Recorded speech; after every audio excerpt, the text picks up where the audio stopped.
Bab 151, Mekanisme Aneh. Ada kerikil berserakan di tanah di mana-mana, dan ada juga lubang dan lubang. Tidak diketahui apakah itu disebabkan oleh pertempuran antar prajurit, atau apakah itu disebabkan oleh jalan rahasia yang ditinggalkan oleh Sekte Harta Karun Sejati yang dipicu oleh para pejuang.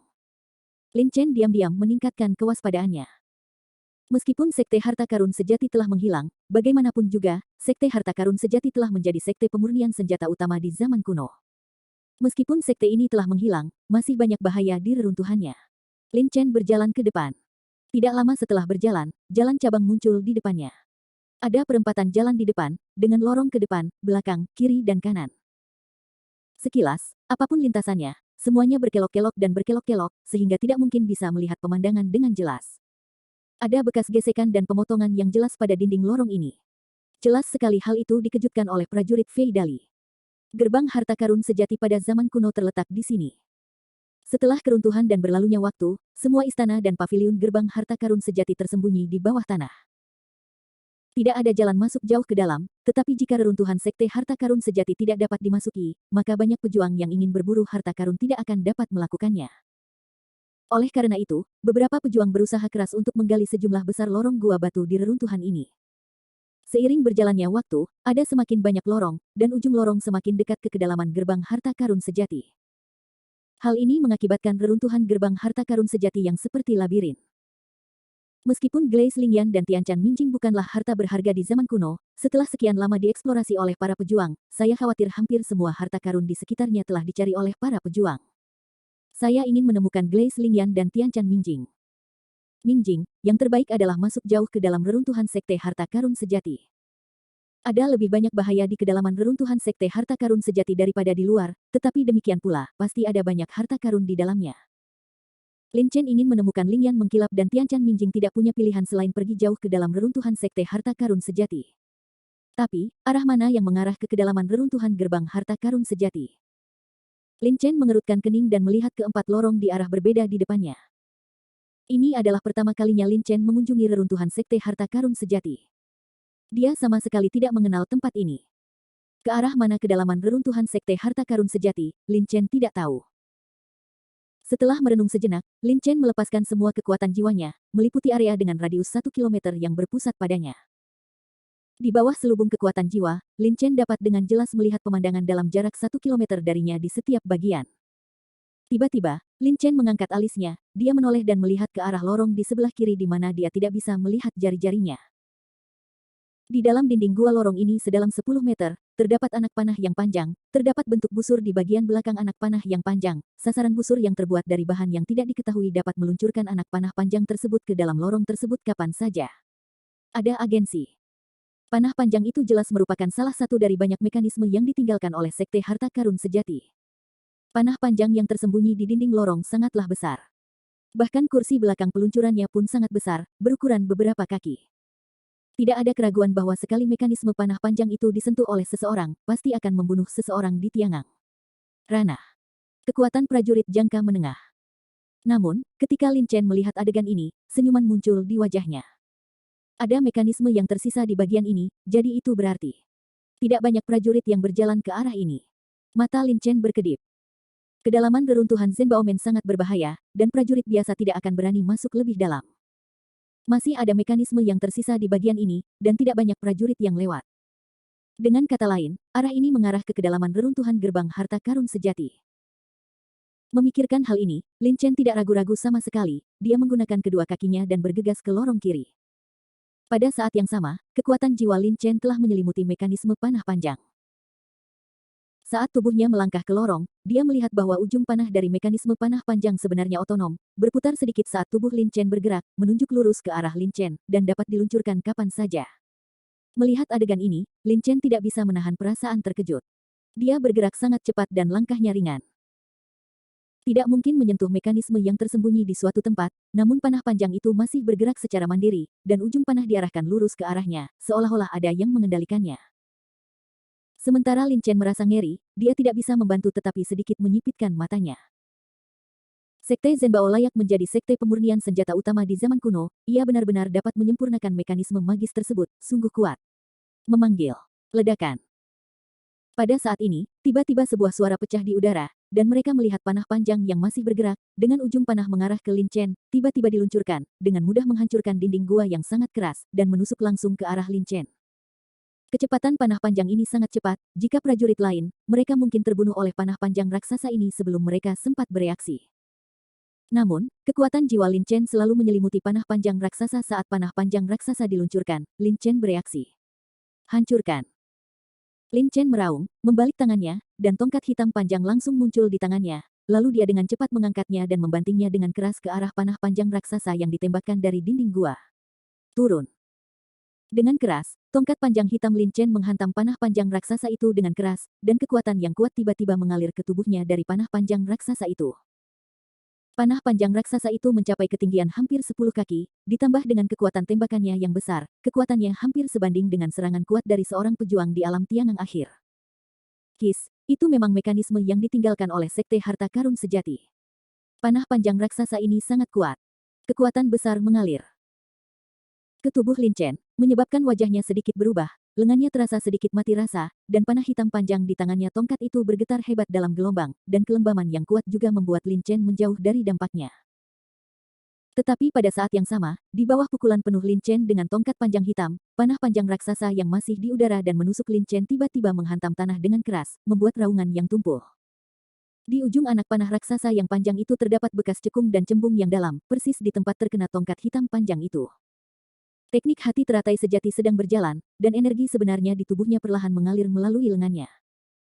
Segera, rasa sakit dan mati rasa di lengan Lin Chen dengan cepat mereda. Dia mengangkat kepalanya dan melirik ke lubang besar yang diledakkan oleh panah panjang raksasa. Lin Chen tidak bisa menahan diri untuk tidak menghirup udara dingin lagi. Lubang besar di depan Lin Chen disebabkan oleh pemboman panah raksasa yang panjang, panjangnya 1 kaki dan tampak seperti lubang pembuangan. Yang lebih penting adalah panah panjang raksasa itu memiliki kekuatan serangan yang sangat kuat meskipun ada perlawanan seperti itu. Jika tidak ada penghalang dan panah panjang raksasa itu ditembakkan, Lin Chen akan terluka bahkan jika dia tidak mati. Tanpa banyak berpikir, Lin Chen berbalik dan hendak pergi. Namun, saat ini, mekanisme panah panjang yang ditutupi oleh kekuatan jiwanya tiba-tiba mengeluarkan suara gemuruh.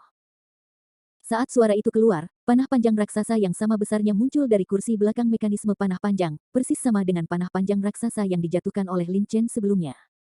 Melihat adegan ini, ekspresi Lin Chen berubah drastis. Sial, mekanisme macam apa ini? Sumber energi masih mengeluarkan panah panjang raksasa. Lin Chen mengutuk dengan marah, tidak berani tinggal di sini, dan berlari lurus menuju ujung lorong. Kekuatan panah panjang raksasa ini luar biasa, jika ada 2, Lin Chen hampir tidak bisa menangkapnya, tetapi jika mereka menyerangnya terus-menerus, tidak peduli seberapa kuat Lin Chen, dia akan terbunuh oleh panah panjang raksasa ini. Untungnya, perlu beberapa waktu untuk mempersiapkannya sebelum panah panjang raksasa itu keluar lagi. Memanfaatkan celah ini, Lin Chen sudah menjauh dari area ini.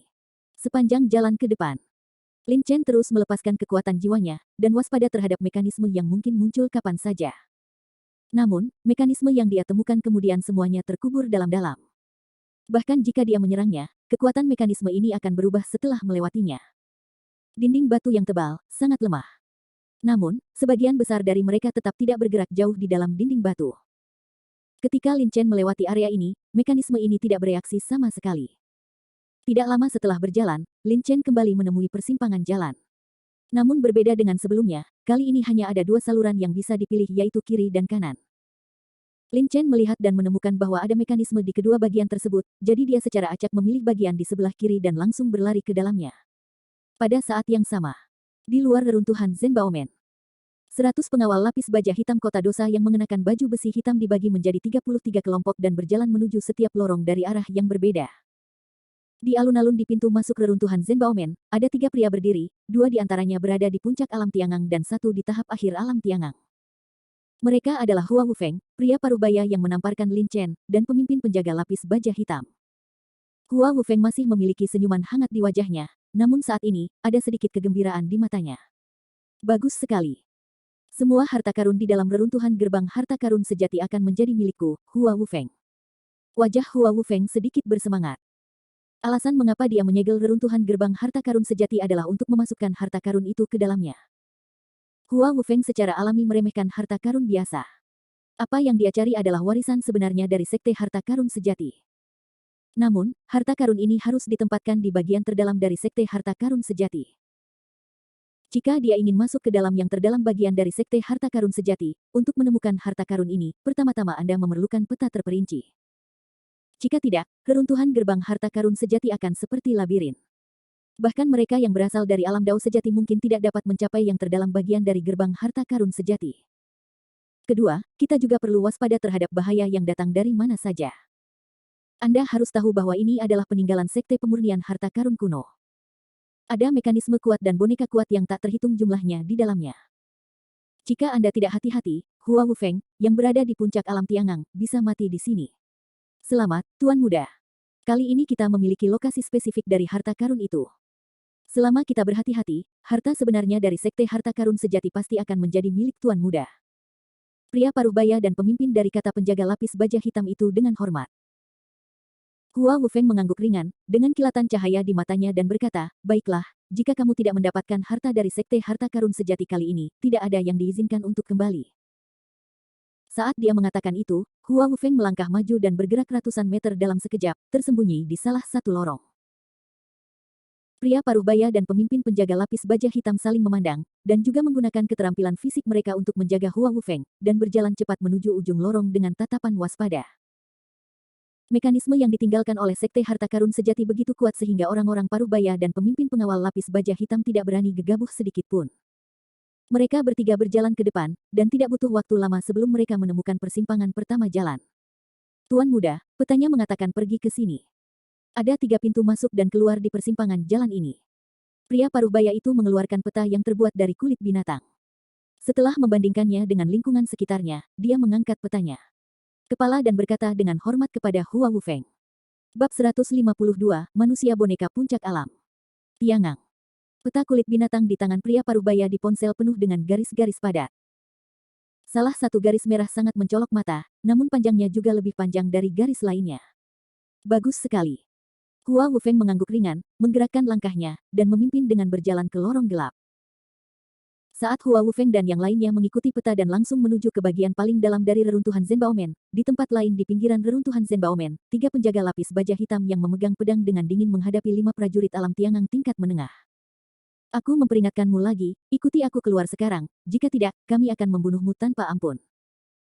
Di antara 3 penjaga lapis baja hitam, seorang prajurit yang berada di tahap tengah alam Tiangang dan hendak menerobos ke tahap akhir alam Tiangang mendengus dingin, memegang pedang besar dan berkata dengan dingin. Di depan mereka bertiga ada 5 prajurit yang berada di tahap tengah alam Tiangang. Kelima orang itu terlihat sangat marah, dan mereka juga mengeluarkan senjatanya dan mengarahkannya ke 3 penjaga lapis baja hitam. Segel reruntuhan gerbang harta karun sejati. Mengapa? Apakah kamu memblokir tempat ini seperti yang kamu katakan? Para penjaga lapis baja hitam di kota Sin memang menjadi semakin arogan. Reruntuhan gerbang harta karun sejati adalah milik semua orang di dunia, dan mereka yang ditakdirkan memiliki harta karun di antara mereka jadi, kalian penjaga lapis baja hitam akan memblokirnya jika kamu mengatakan itu diblokir, jangan terlalu meremehkan kami. Sudah beberapa kali hari sejak 5 prajurit realem Tiangang tingkat menengah memasuki reruntuhan sekte harta karun sejati. Di ruang seperti labirin ini selama beberapa hari, mereka tidak menemukan apapun di reruntuhan sekte harta karun sejati. Sebaliknya, mereka diserang oleh banyak lembaga, dan masing-masing menderita luka serius. Pada saat ini, kelima orang itu akhirnya bekerja keras untuk sampai ke sini. Tampaknya tidak butuh waktu lama untuk memasuki kedalaman reruntuhan gerbang harta karun sejati. Namun, penjaga lapis baja hitam memerintahkan mereka untuk segera mengikuti mereka keluar. Bagaimana kelima orang itu bisa bersedia? 3 penjaga lapis baja hitam memandang kelima prajurit alam Tiangang tingkat menengah yang sangat marah di seberang mereka. Salah satu dari mereka tiba-tiba berkata dengan dingin, jika kamu tidak tahu apa yang baik, bunuh dia. Begitu dia selesai berbicara, pedang besar di tangan 3 penjaga lapis baja hitam dia tiba-tiba mengangkat tubuhnya pada saat yang sama, bergerak menuju 5 prajurit realem Tiangang tingkat menengah di sisi berlawanan dan membunuh mereka. Itu keterlaluan. Saya ingin melihat apa lagi yang dapat Anda lakukan terhadap kami. Melihat ini, 5 prajurit alam Tiangang tingkat menengah tampak marah. Mereka juga mengangkat senjata mereka dan bergegas menuju 3 penjaga lapis baja hitam. Bang bang bang bang. Untuk sesaat, terdengar suara benturan senjata yang tak ada habisnya di dalam gua, saat 8 prajurit di tingkat tengah alam Tiangang menyerang bersama. Namun, tidak lama setelah pertarungan, 5 prajurit di tahap tengah alam Tiangang merasa itu terlalu berlebihan, dan masing-masing dari mereka menderita luka tusuk. Anda harus tahu bahwa pengawal lapis baja hitam adalah penjaga kota-kota Sin, dan ketiga orang ini memiliki aura yang kuat dan roh jahat yang kuat. Mereka jelas merupakan elit dari pengawal lapis baja hitam. Ketiga elit pengawal lapis baja hitam hampir sama baiknya dengan beberapa prajurit dengan level yang sama. Tapi tiga penjaga lapis baja hitam di sisi berlawanan bertarung semakin sengit, dengan ekspresi dingin di wajah mereka. Ledakan. Ah. Pada saat seorang prajurit alam Tiangang kehilangan akal sehatnya, dia terkena pedang penjaga armor hitam. Tiba-tiba, kekuatan besar datang dari pedang penjaga armor hitam. Pedang tajam itu hampir membelah prajurit itu menjadi dua. Prajurit memiliki vitalitas yang kuat. Bahu pria ini terkena pedang penjaga lapis baja hitam, dan aliran darah mengalir dari lukanya. Ketika dia keluar, tubuhnya terbang mundur, dia jatuh ke tanah dan mengeluarkan seteguk darah, dia bergerak sedikit sejenak dan kemudian mati. Keempat sudah mati. Sialan, bajingan.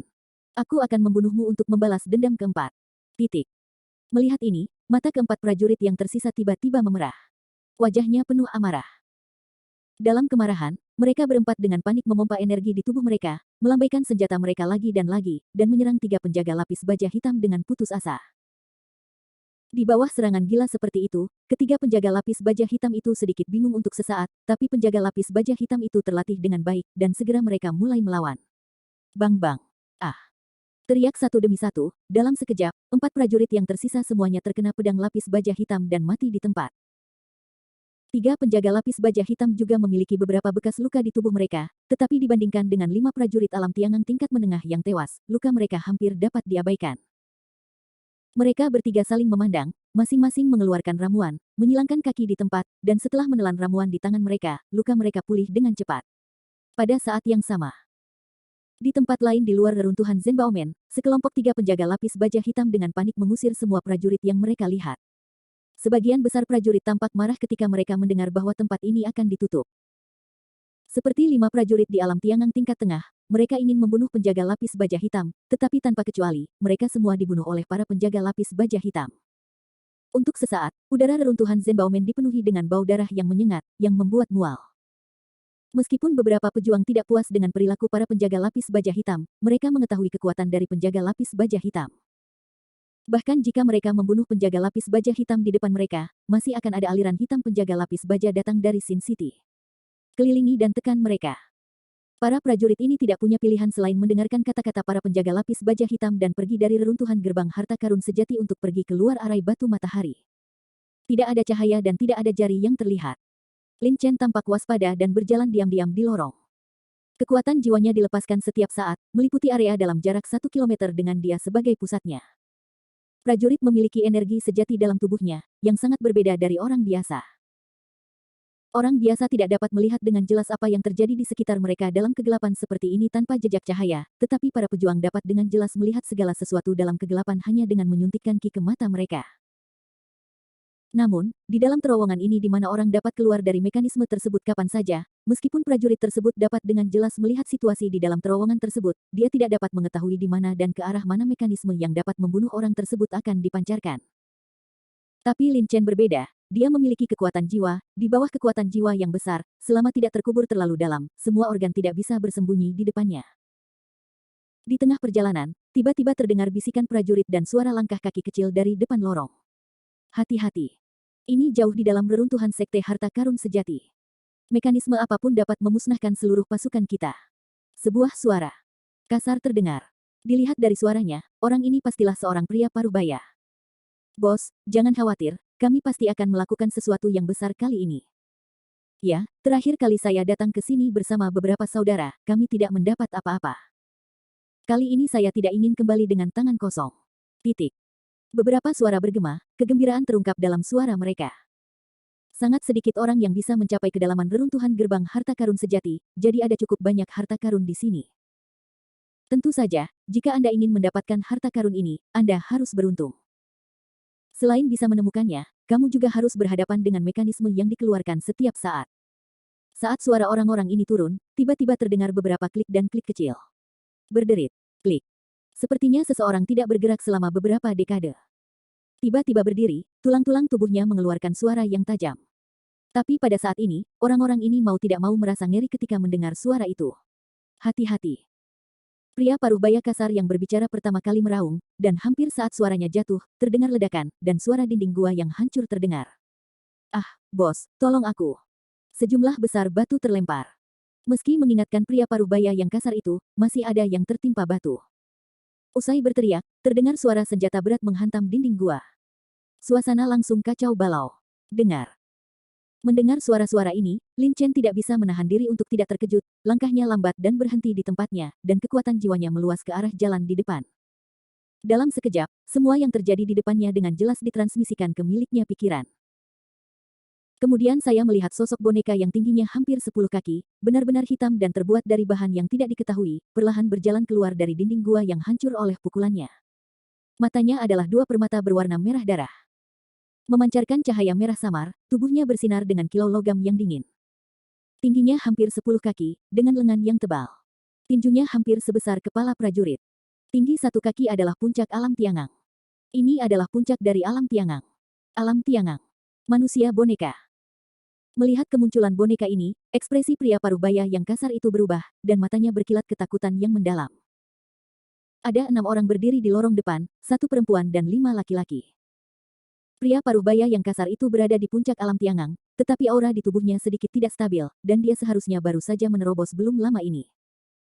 Adapun 5 orang yang tersisa, 2 berada di tahap akhir alam Tiangang, dan 3 sisanya semuanya di tingkat tengah alam Tiangang. Di bawah dinding gua di sisi lain lorong, ada orang lain tergeletak di bawah dinding gua. Seorang pria muda di tingkat tengah alam Tiangang. Wajahnya sangat pucat, dadanya naik dan turun, kakinya tertimpa batu besar, dan genangan darah mengucur dari kakinya yang tertimpa batu. Total ada 7 prajurit. Tapi meski ada 7, mereka punya hampir tidak ada peluang untuk menang melawan boneka yang sebanding dengan puncak alam Tiangang ini. Tahukah Anda, boneka tersebut memiliki tubuh yang keras dan pertahanan yang sangat kuat. Serangan normal, tidak mungkin menembus pertahanan mereka, dan boneka ini berada di tingkat puncak alam Tiangang, dan kekuatannya lebih kuat dari boneka biasa. Dapat dikatakan bahwa kecuali beberapa prajurit di puncak alam Tiangang menyerang pada saat yang sama, hampir tidak mungkin untuk mengalahkan mereka. Boneka ini berderit. Tubuh boneka itu bergerak sedikit, dan mengeluarkan suara sedikit berderak lagi. Kedua mata permata berwarna merah darahnya tiba-tiba bersinar, dan matanya terfokus pada 7 orang paruh baya yang kasar. Melihat pemandangan ini, ekspresi ke-7 orang. Ini orang-orang berubah.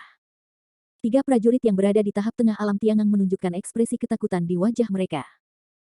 Saat boneka itu melihat mereka, mereka tidak bisa menahan diri untuk mundur selangkah, wajah mereka pucat. Jangan lari. Diincar oleh boneka tersebut, kecuali kita mengalahkannya, ia akan mengejar kita kemanapun kita lari. Tampaknya merasakan niat ketiga orang ini, pria paruh baya yang kasar itu berteriak dengan dingin. Oh tidak, ayo bertarung. Ini cukup bagi kita untuk beristirahat selama 2 atau 3 tahun. Ya, kalahkan boneka ini. Boneka ini penuh dengan harta karun. Selama kita mengalahkannya, bahkan jika tidak ada keuntungan lain, itu akan cukup bagi kita untuk mendapatkan batu spiritual dalam jumlah besar. Setelah mendengar kata-kata dari orang menengah yang kasar, seorang lelaki tua, 5 orang yang masih berdiri mengertakkan gigi dan senjata itu dicabut.